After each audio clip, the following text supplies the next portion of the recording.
Hey guys, welcome back to my channel. I have some bad news, which is that the plant that I use for visual interest in the corner is dying. I'm not going to pronounce her dead yet because there is a sprout here that is giving me hope. It's actually my boyfriend's that I like bring in here to film and have something else to look at besides like the door, but things happen. Anywho, today's video I wanted to chat about empathy and how we can kind of cultivate more of it. It's like a snowy winter storm do nothing day and I just was in the mood to yap, and this has been something that's kind of like pulling at my heartstrings a little bit, and that is just like we are living in a world where like everything happens so quickly in an instant. We're like having access at our fingertips to seeing these humongous disasters, absolute tragedies, horrific events.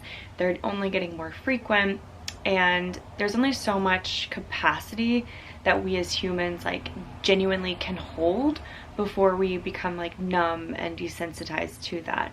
And unfortunately, it feels like truly in our world, our current times, we're at a point where we are becoming desensitized to these traumatic events that people are like losing their lives to, like they're going through, that is their life, their current situation.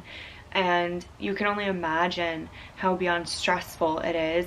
But what I'm finding is that instead of people imagining how stressful it is and trying to put themselves in other people's shoes, they just like are quick to make a meme about it or laugh it off or make a joke of the situation. Of course, like that's one way to cope with things, but on the other hand, like we're living in a world where more than ever we need to come together, find our communities, be there for one another, support each other, and just like in an evolutionary sense, breaking it down scientifically, communities that work together, populations that work together survive much longer and thrive rather than individualistic communities that compete for resources. They don't work together at all. There's too much butting heads, competition, whatever you want to call it. They die out a lot faster. So in the interest of humanity, like we should definitely be communicating better and working together and finding some common middle ground. Also, like on a social level, I do think for certain agendas to push forward, it is better if the society at large isn't cooperative, because when attentions are divided and energies are put into arguing instead of finding a solution, other agendas can kind of like slip through the cracks. They can push across the finish line because they're on a united front. For example, big oil killing a bill to not pay for wildfires in California. And that's just one example of many that we could go into, at least in the United States, politically speaking. I just really felt the need to kind of guide you, or maybe you can send this video to someone who needs it or that you love dearly, on just how to cultivate more empathy within yourself and then also within your community. Because to be honest, like humans are very influential people and also are easily influenced, or maybe not easily, but you know, we are influenced by our peers, our colleagues, our friends, our family, more than we might like to admit, honestly. So if you're someone who steps with their best foot forward in terms of empathy day in and day out, whether you are told verbally or not, like you are going to inspire other people around you to be doing the same thing. The division and the tension and the fighting and the arguing has just gotten to a point where we're not making any progress, like we're truly not getting anywhere,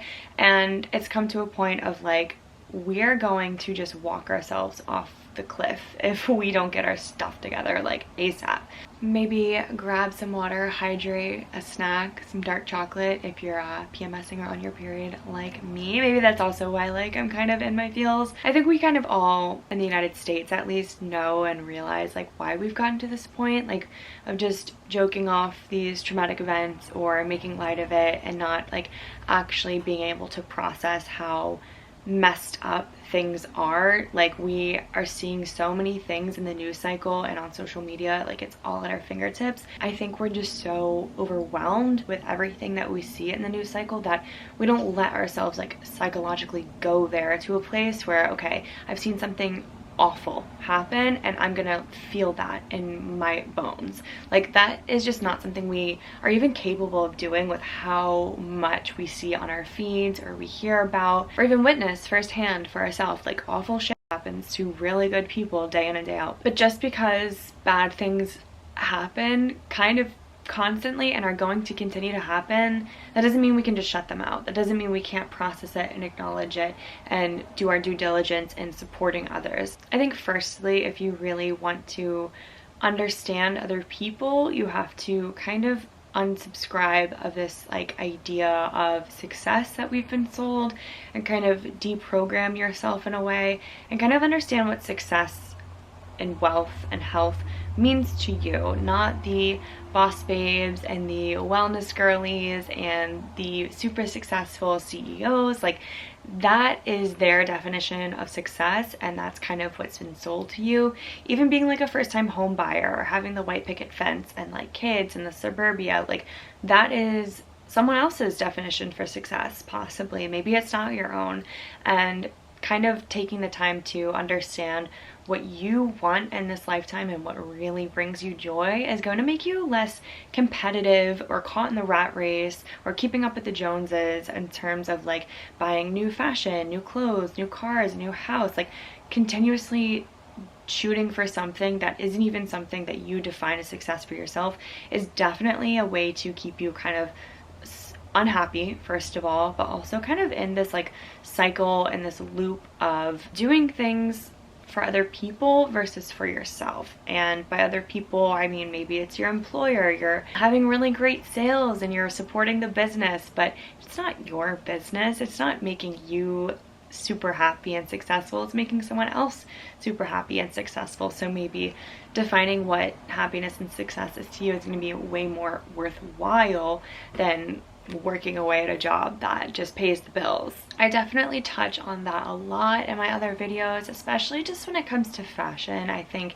it's probably the most accessible and attainable thing that people can relate to in terms of like keeping up with trends or always having something new. But obviously it goes for a lot of other things in life as well. I also think it's so important to find a community of like-minded individuals, and I think that's a lot easier said than done, but it's so necessary. We are in this kind of era of a loneliness epidemic, and I do really think it's taking a toll on our young people. Like, we have social media and we feel very well connected to people, but those are parasocial relationships. It's kind of like texting constantly, but never seeing someone face to face or even FaceTiming. And I think that's kind of the role relationships have played in a lot of young people's lives, is they see a creator talking to people and like maybe there's a discussion in the comments, but then you don't have the space or the time to have that discussion back with that person. And that's really something that we're missing. And I think it's huge, especially when it comes to like, I would say like millennials and younger, because I mean, millennials, not everyone grew up with internet and like a computer and everything, but I do think even into people's like 40s and 50s, this is like taking a toll on how people relate to one another, because now instead of sending like a thank you card or thinking of you or a housewarming gift, like it's a social media post or a text, if that. And I think our relationships have been devalued in this era, and I think that's a huge mistake. We really do need people to like share our space and our energy with and have these discussions and communications to kind of challenge some deep-rooted beliefs that we may have about other people or the world.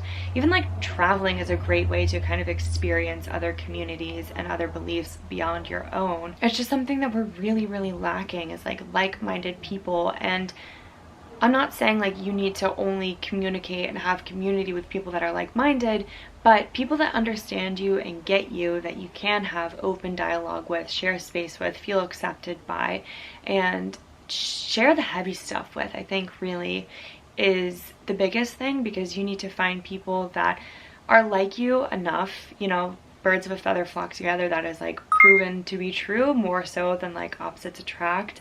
So I do think it's really important to have people that are like you, that can push you to be better but as well as support you in your times of need. And I know myself, like I have a really great community of friends back home, but here in the Northeast, I feel like I have friends that are few and far between. And part of it is like I don't want to expend energy on superficial relationships, and that's totally fair, that's totally fine. But at the same time, I do want to find like-minded individuals that care for the environment, maybe want to go volunteer in the park for like a cleanup kind of weekend. Basically just being with people that fill up your cup rather than drain and cause you chaos day in and day out. You're there to support one another and help each other through the tough times and be able to relate to people better, but also have hard, difficult discussions and challenge each other, but coming from a place of like, you already love and accept this person, but if there's a hard conversation to be had or something that you disagree on, you know it's coming from a place of love rather than someone you've literally never met before, a stranger on the internet yelling at you about why this is the worst thing in the world and how could you ever support it. Like, that's just not really speaking to people on a level that they're going to digest and interpret in a way that you mean well. People are so quick to be one-sided and one-minded on the internet. It's like actually crazy, but at the same time, that's kind of the world that we've created and allowed to get to this point. A really, really tricky thing to do, but I think it helps heal you and also, of course, cultivate empathy. That's like the whole point, is to give forgiveness. Now, it can be to yourself, it can be to a family member that you may not have gotten along with for the longest time, or an old friend, or even like a partner, some disagreement that you had. But by not giving forgiveness, you're really holding on to these hurt feelings, maybe even hatred, something that's just deep rooted and weighs on you. Whether you like acknowledge it or not, something in the past was hurtful, and by you not giving forgiveness, you're holding on to it and keeping those emotions inside and not allowing someone to understand why you were hurt, what hurt you, and then following that up with, but I forgive you. Just allowing the feelings to have happened, but forgiving them. I think people are so quick to think that everyone's out for malicious intent, out for blood. They want to see people hurt. That's just the way people are, and aren't understanding that like humans have an altruistic nature. Like that is part of human nature, is wanting to help one another and do things for people out of the goodness of your heart. There obviously is the other side of human nature where if resources are scarce, people become extremely competitive and want to fend for themselves. But if you can rise above that animalistic part of you, like I mentioned earlier, communities that work together survive longer than the individualistic communities. I think it's just the animalistic response is to hoard and keep only for yourself versus share resources and cooperate and work together. By giving forgiveness, you're saying, hey, this is in the past, it hurt, but I forgive you, and let's move on together so we can work together and function and operate in a way that is good for everyone versus like holding on to something and constantly maybe trying to cut someone down any chance you get or set them up for failure. Like drop it, leave it, stop picking fights with people, be empathetic, open yourself up. I know it can be hard. It can be so hard to give forgiveness, even to yourself. It can be extremely difficult. But I also think it's one of the underutilized actions that we can do, or emotions that we can release, or ways to release emotion, is by giving forgiveness. I do think like it's underutilized. People sometimes love to have a villain arc. They love to have a reason that they're so bitter or awful, rather than just doing the hard thing in the moment, but the easier thing long term, which is giving forgiveness. And I know I briefly touched on giving forgiveness to yourself, but I also think that's super, super important if you want to move forward in the world with a lighter heart and being more open to new people and strangers and experiences, is by giving forgiveness and kind of being able to move past things that have hurt you in the past. And it just opens you up for a lot more, and you also just become like naturally resilient in a way, because you know you can be hurt, but you're not going to hang on to it for the rest of your life, and you're not going to let it define you. Forgiveness for me has been genuinely the best healing tool in any relationship that I've had, whether it be family, friends, lovers, or myself. Ew, I don't like the word lovers. Family, friends, you know, relationships, myself. Forgiveness has been so powerful in healing relationships, and this isn't a master class on how to give forgiveness. I'm just like outlining that it can be very beneficial for you. If there's someone that comes to mind when I'm talking about this, or maybe you've been beating yourself up for XYZ that you've done in the past, I think it might be worth putting your heart on the line and extending the olive branch and feeling so much lighter once you let it all go. Kind of following up with like forgiving yourself, also taking time to love yourself the way that you would want a partner or a friend or someone in your family to love you.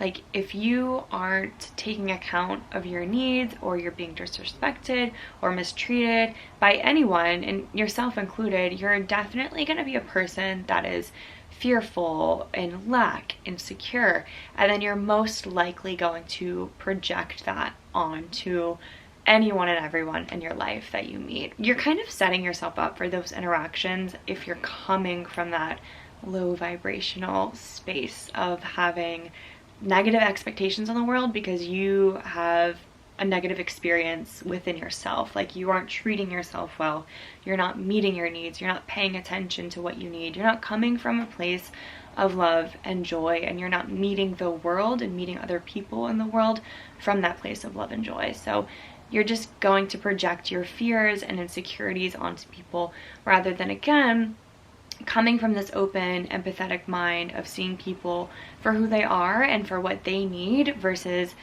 having this like villainous kind of outlook on life of like, everyone's out to get me. In my life, I can tell how kind or empathetic I'm being based on the interactions that I'm having with strangers. I don't always have to start them, but sometimes I do. Sometimes I have a really great like 2-minute interaction and it leaves me buzzing for the rest of the day. But if you're someone who's kind of in your head or fearful, again, lacking, and just like not in a joyous, loving place to be empathetic and have that capacity for people, then you're going to kind of get met with that same energy back. Like, that's just how the world works in a sense. If you have this certain expectation and this certain vibration that you're putting out, you are definitely in some way or another going to get that back to you. When it comes to extending empathy to people, it is very hard to do when you're not in a place to do that, when you're stressed about your own life, when you're worried and you're fearful. It's a lot harder to look at people with like rose-tinted glasses. Obviously, there's a line between being empathetic and being naive, and I definitely think, like, obviously observe your surroundings, be cautious, be smart, but also it's okay to extend a helping hand even if you get nothing from it. Lastly, you probably saw this one coming, but I'm about to tell you to spend more time in nature. I mean, truly, there have been studies done that show that having your hands in dirt and soil from gardening, the bacteria like actually boosts endorphins, serotonin. You also just feel this harmony with the earth just by being there, like listening to the sounds of nature, the animals, and the vibration that you feel, the energy that you feel from being in that space just brings you to the present moment and gives you this sort of connectedness that you just don't really feel in your day-to-day, in the hustle and bustle, in the rat race, and keeping up with people. By being in nature and kind of like allowing yourself to be soothed by the world around you, you're then able to go out into the world and have a more balanced, harmonious approach and understand that the roles that people play in life, and kind of look at it in the way of like nature. You know, everyone has a role to play, everyone can provide something, everyone has a talent, everyone is special in some way, and we all work together in this lifetime. And I think that is kind of a point to bring over into life, is like everything in nature has a role to play.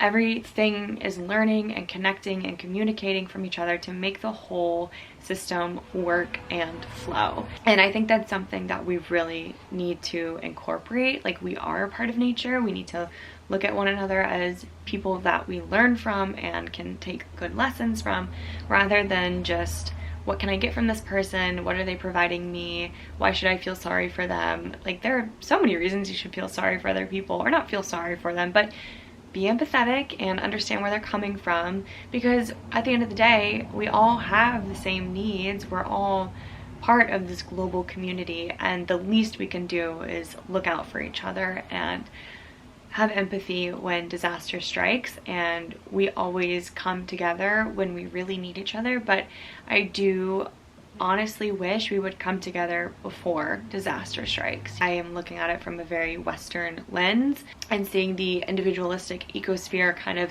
deteriorate our community and our empathy. And I think a lot of terrible things are taking place because we aren't connected to one another and we don't have empathy in the way that we used to be honest. Like, you just don't hear people asking their neighbor for a cup of sugar anymore, long story short, and I'd like that to change. So thanks for letting me babble on my online space here. I just want to spread the message that love and light, you know, I really think we need to get our act together and care for one another before it's too late, before we're left with nothing because the few people at the top decided to take it all. Call me crazy, but I don't think this is the world that we should be living in. I really think we should be in more harmony with one another and the beautiful, beautiful earth that was provided to us for free.